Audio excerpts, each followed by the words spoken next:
that matters. For once, we just need to do what's best for this damn country and not what's best for the world. Today's News Talk Radio, TNT.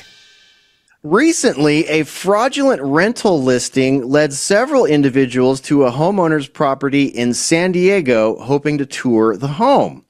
Now, for nearly a year, people had been arriving at the property with the intention of renting it. Eventually, the homeowner contacted the company responsible for the listing to inform them it was a scam, and the company promptly removed the advertisement. Joining us now, we have California licensed real estate broker and president-elect for the San Diego Association of Realtors, Mark Powell, rejoining us. Mark, I've actually come across one of these before while searching for a house in California. I was in the Sierra Nevada foothills and found a house, very interested, very, very, almost too good to be too true, competitive pricing. And lo and behold, very difficult to get a hold of the broker or homeowner or landlord, and started getting requests for $500, digital transfers of money to secure the place. Tell us about this scam. Did I happen upon this same thing? Because the too good to be true factor is what got me to say no, cross this off the list. Brian, you hit almost every single point of the scam, but luckily you were wise enough to call it out as it is. Now remember, if the price is too good to be true, it probably is.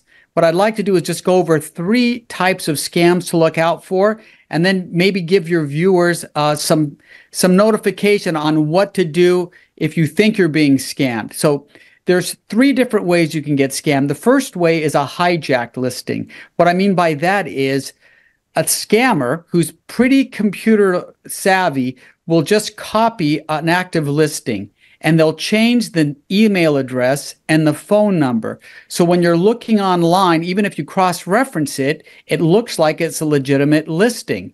And then you'll email or call that person, and the end result is they want to get your money. That's the bottom line. They want to get your down payment for the rental deposit. The second way they do it is they just make up a listing. They'll pull images off the internet. The property doesn't even exist. It looks like the perfect place for you to rent, but it's not listed for sale. It's a fraudulent listing. And the third one is called a phishing scam listing. And this is happening a lot now with a lot of these short-term rentals or the vacation rentals. So what'll happen is the person will log on to a regular site, whatever site it is that they're using, to find a staycation, or it may be in their own city, or they're traveling around and looking for a home to rent for their family.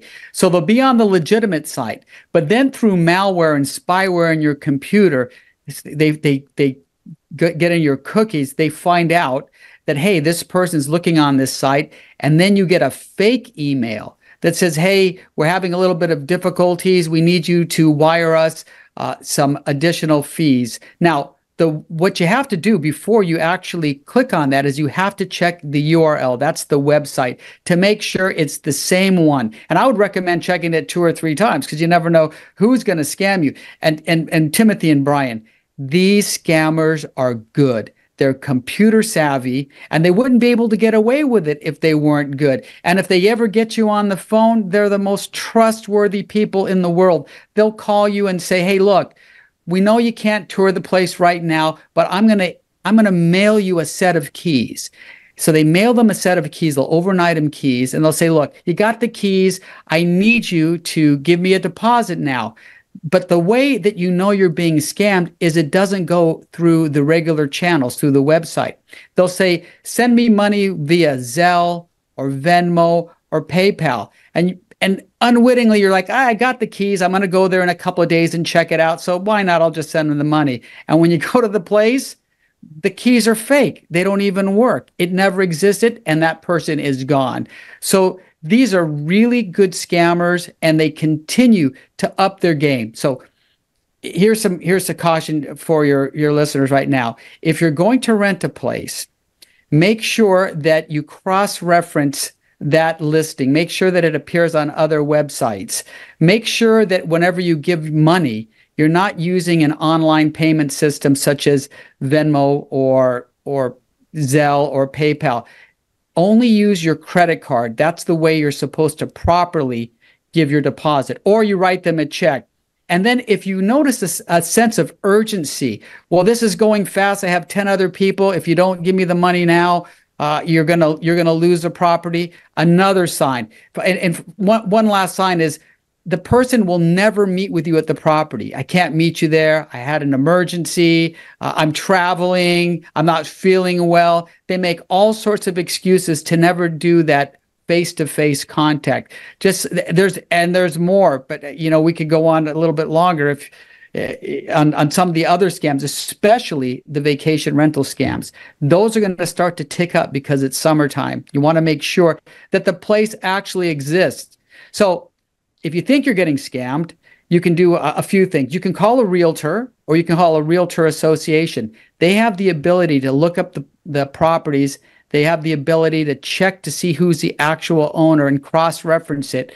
But if you do get scammed, or you think you're being scammed, you need to report it to your local police department. Most police departments now have cybersecurity units, or the DA's office. Your district attorney's office will most likely have a cybersecurity unit, and FBI. You can report to the FBI.